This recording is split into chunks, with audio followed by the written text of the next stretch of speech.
Hai, apa khabar semua? Sehat?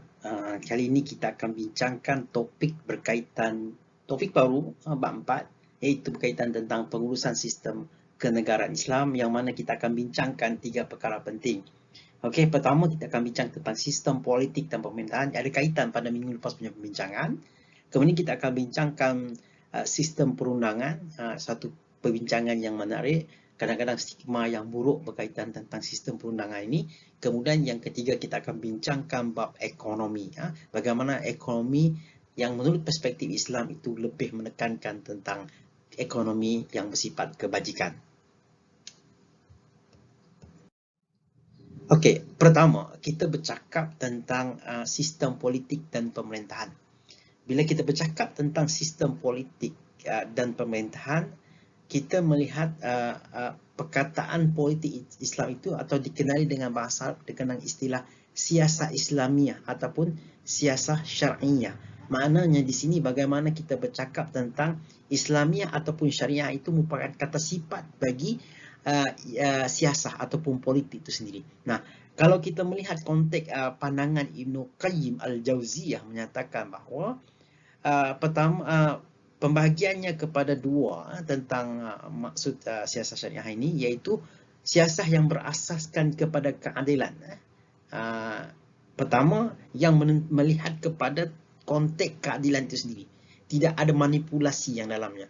Yang merupakan sebahagian daripada syariat Islam. Ini yang ada kaitan dengan siasah syariah tadi. Maknanya, tidak ada politik yang menipu. Sebagaimana teori Machiavelli, tiada teman yang setia, tiada musuh yang abadi, yang ada adalah kepentingan yang abadi. Ini terlepas daripada konteks teori Machiavelli ini. Kalau dalam Islam, dia menekankan tentang bagaimana politik yang sebenar-benarnya yang ditekankan, iaitu tentang keadilan.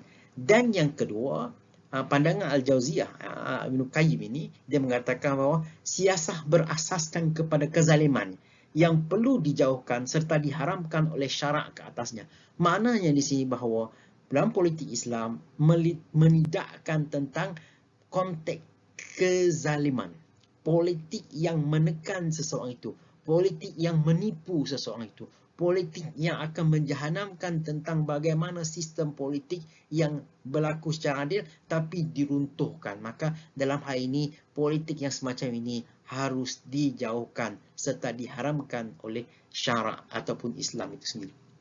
Okey, bila kita bercakap tentang matlamat dalam sistem politik ini, pertama, of course, kita menegakkan dan menyebarkan agama Islam itu sendiri. Dalam konteks the beauty of Islam, bahawa Islam menegakkan satu konteks sebuah politik yang adil, yang kita boleh lihat di zaman Nabi Muhammad, zaman Khulafaur Rasyidin, bagaimana adilnya Nabi Muhammad menegakkan sebuah negara yang dikatakan negara Islam, seperti mana yang kita dah bincangkan pada minggu lepas. Yang kedua, merealisasikan konsep penghambaan kepada Allah. Maknanya kita hidup di muka bumi ini, kita menjadi wakil kepada Tuhan, iaitu kita mentadbir alam ini.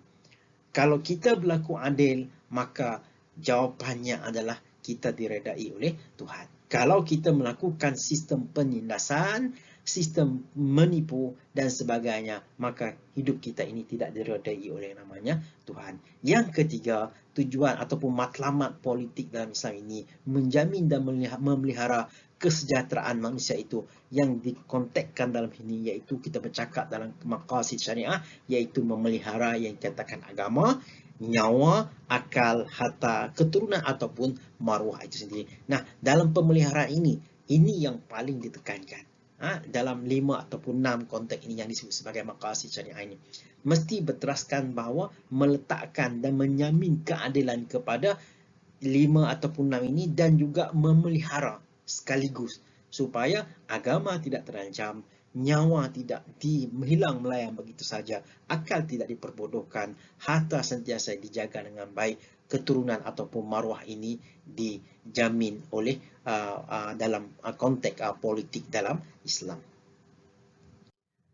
Okey, kalau kita bercakap tentang politik institusi khalifah yang ada kaitannya dengan sistem pemerintahan dalam Islam, Khalifah ini dia adalah dikatakan berasal daripada istilah bahasa Arab iaitu pengganti. Saya katakan tadi Khalifatullah fil ard, pengganti Allah di muka bumi ini. Al-Dahlawi mengatakan bahawa Al-Khalifah adalah kepimpinan yang tertinggi yang bertanggungjawab menegakkan agama dengan menghidupkan ilmu-ilmu agama, menegakkan rukun Islam, melaksanakan jihad dan segala yang berkaitan dengannya seperti menyusun tentera, ekonomi, politik, sosial, kehakiman dan sebagainya, dan melaksanakan amal ma'ruf dan nahi munkar sebagai menggantikan tugas Nabi Muhammad itu sendiri. Ketika mana wafatnya Nabi, maka lahirlah yang dikatakan Khulafaur Rasyidin. Daripada mula itulah yang dikatakan lahirlah institusi khalifah itu sendiri. Nah, kalau kita bercakap ciri khalifah, kalau kita lihat pada nota, dia ada pelbagai ciri. Pertama, dia merdeka. Dia bukannya seorang hamba. Mempunyai ilmu yang cukup tinggi. Ya, adil. Adil ini dalam konteks di sini meletakkan sesuatu pada tempatnya. Kemudian kemampuan untuk melaksanakan undang-undang. Undang-undang bukan hanya dilihat dalam bentuk teoretikal semata-mata, tapi dilaksanakan. Kemudian panca indera yang baik, tidak ada cacat. Luas pengalaman, maknanya sebelum dia menjadi khalifah, dia sudah ada pengalaman, contoh menjadi gubernur dan sebagainya. Berani menegakkan sesuatu yang dikatakan yang benar. Dan yang paling penting, ada kewibawaan, ada izzah dia, ada izzah yang ditekankan. Okey. Kemudian kalau kita melihat pemerintahan yang sudah sedia ada, yang kita dah belajar dulu sebelum ini, CTU IDA 152 kita sudah bincangkan tentang Khulafaur Rasyidin, kerajaan Bani Umayyah, kerajaan Bani Abbas ataupun Daulah Abbasiyah, dan yang terakhir kita ada juga bincangkan sebelum ini iaitu kerajaan Turki Osmani. Tidak perlu saya nak ulang lebih panjang berkaitan tentang ini. Kemudian kita bercakap tentang bidang kuasa. Apa dia? Pertama, mempunyai kuasa untuk menguruskan soal-soal agama dan perundangan Islam. Ini kuasa khalifah. Yang kedua, bertanggungjawab mempertahankan negara. Seperti mana di zaman Nabi, dia mempertahankan Madinah itu sendiri. Dan yang ketiga, mengurus hal ehwal kewangan negara supaya tidak adanya kebocoran, supaya sumber kewangan dihasilkan dengan cara yang baik dan dibelanjakan dengan cara yang baik, dan sekaligus dengan tentang urusan cukai dan sebagainya. Dan yang keempat, melatih atau melucutkan jawatan pegawai dalam pentadbiran negara. Contohnya, governor yang dikatakan sebagai tentera dan sebagainya, ada kuasa melantik dan melucut jawatan mereka ini. Ini yang kita sebut sebagai bidang kuasa seorang yang namanya khalifah. Okey, kita terus sambung saja perbincangan berkaitan tentang sistem perundangan. Sistem perundangan ini satu hal yang menarik. Kenapa? Dalam kerangka ajaran Islam ada namanya akidah syariah dan akhlak ini. Nah, undang-undang ini kita ambil daripada subtopik berkaitan tentang syariah. Yang dikatakan membincangkan tentang peraturan, politik, ekonomi, sosial, dan termasuk di situ iaitu undang-undang itu sendiri. Nah, sumber perundangan ini dibagikan kepada 5, iaitu Al-Quran, Sunnah, Ijma', Qiyas dan sumber-sumber lain. Kenapa dikatakan semua yang lain? Ini nanti kita akan melihat dalam hudud, qisas dan ta'zir. Maka bab ta'zir ini kita mengambil sumber daripada pandangan para hakim yang bijaksana dalam menentukan segala keputusan. Nah, kalau kita bercakap tentang pengertian, pengertiannya pula iaitu apa? Dari segi aspek pengertian umum, maksudnya adalah seluruh ajaran Islam ataupun syariat. Tetapi kalau kita bercakap tentang pengertian khusus, iaitu undang-undang yang merangkumi undang-undang jenayah dan Islam, ataupun hukum-hukum yang disyaratkan oleh Allah Subhanahu Wa Taala untuk hamba-Nya, sama ada berkaitan tentang akidah, ibadah, akhlak, muamalah dan sistem-sistem hidup dalam pelbagai aspek demi kebahagiaan mereka di dunia dan akhirat. Maknanya semua yang ada dalam dunia ini diatur dalam bentuk peraturan yang cukup cantik. Dan pembahagian sistem perundangan ini dibagikan kepada 3. Sebagaimana saya telah sebutkan tadi. Yang pertama iaitu hudud. Yang kedua qisas. Dan yang ketiga ta'zir. Apakah ketiga tersebut? Mari kita lihat slide selanjutnya. Okey, kita sambung perbincangan kita berkaitan tentang pembahagian ini tadi. Yang pertama, undang-undang hudud. Apa maksud undang-undang hudud? Pertama, masuk dari segi bahasa pencegahan. Dari segi istilah pula, hukuman yang telah ditentukan oleh syarak berdasarkan Al-Quran dan Sunnah bagi menjaga Allah. Kenapa dikatakan menjaga Allah? Kerana dia sudah ditentukan oleh Allah SWT. Apa skop dia? Pertama, berkaitan tentang zina. Yang kedua berkaitan tentang qazaf, menuduh perempuan berzina. Pun ada hukuman dia.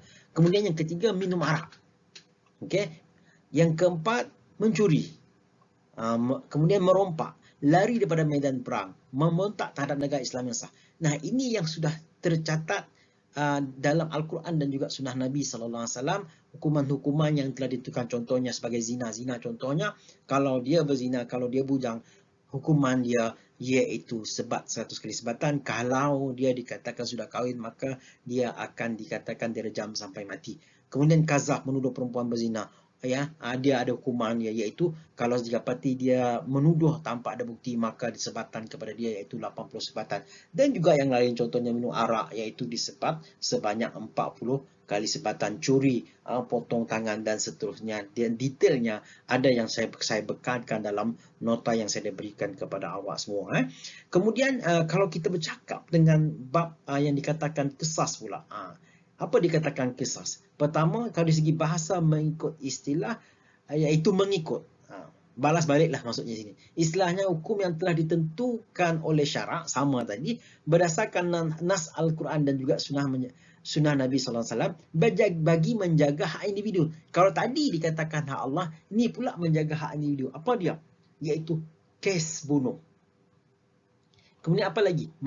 Mencederakan anggota badan orang lain. Maka kalau berlaku dalam keadaan demikian, maka hukumannya adalah balas balik. Kalau bunuh, bunuh balik. Kalau mencederakan anggota badan orang lain, kalau jika didapati tidak ada hal yang munasabah, maka hukuman ia akan dicederakan balik. Ini cantiknya untuk meletakkan keadilan di sini. Dan seterusnya kalau kita bercakap tentang ta'zir pula, iaitu menolak ataupun menghalang. Istilahnya iaitu hukuman-hukuman yang tidak ditentukan oleh syarak dan tidak termasuk dalam hudud dan kisah. Mana-mana yang dikatakan sebagai hudud tadi, mana-mana yang dikatakan kisah ini, dia tidak dikategorikan dalam mana-mana hukuman itu tadi, maka dia dimasukkan ke dalam hukum yang dikatakan ta'zir. Maksudnya iaitu budi bicara pemerintah dalam menentukan hukuman selain daripada hudud dan juga kisah. Maknanya skop undang-undang ta'zir ini amat luas. Kerana apa? Selain daripada hukuman hudud maupun qisas itu sendiri. Okey. Prinsip yang dikatakan perundangan ini, pertama adil, meletakkan suatu pada tempatnya. Adillah kalau sekiranya kalau orang yang dikatakan membunuh maka dihukum bunuh balik. Kalaulah seseorang itu dicederakan, maka dicederakan. Amat cantik. Prinsip yang seterusnya prinsip bebas. Maksudnya bebas di sini iaitu seseorang itu dapat bebas melakukan apa sahaja, yang penting dia mengikuti perundangan yang sedia ada. Ini cantiknya dalam Islam, memberi kebebasan kepada semua orang. Kemudian yang ketiga syura, menentukan segala keputusan secara jamaah dalam apa jua persoalan, terutama dalam soalan politik, maka ataupun dalam kebijaksanaan pemerintah, maka syura memainkan peranan yang penting. Kemudian yang terakhir iaitu konsep persamaan. Konsep persamaan. Apa dikatakan konsep persamaan? Iaitu menekankan konteks bagaimana semua manusia itu sama, bebas melakukan apa saja, baik dia sebagai lelaki antara lelaki, perempuan dengan perempuan, dia ada kesamaan hak dan nilai di sini, dan tanggungjawab pun ada disisipkan di situ. Nah, ini yang dikatakan bila mana undang-undang hudud, qisas maupun ta'zir dijalankan, maka tidak kenal dia orang yang berkuasa ataupun dia adalah rakyat jatah biasa ataupun siapa saja, sama sahaja dilihat di sisi undang-undang di situ. Di sisi undang-undang semuanya adalah sama. Setakat ini saja dulu untuk perbincangan kita kali ini. InsyaAllah kita akan sambung lagi pada minggu hadapan yang kita akan bincangkan berkaitan tentang bab ekonomi. Itu sahaja. Jumpa lagi.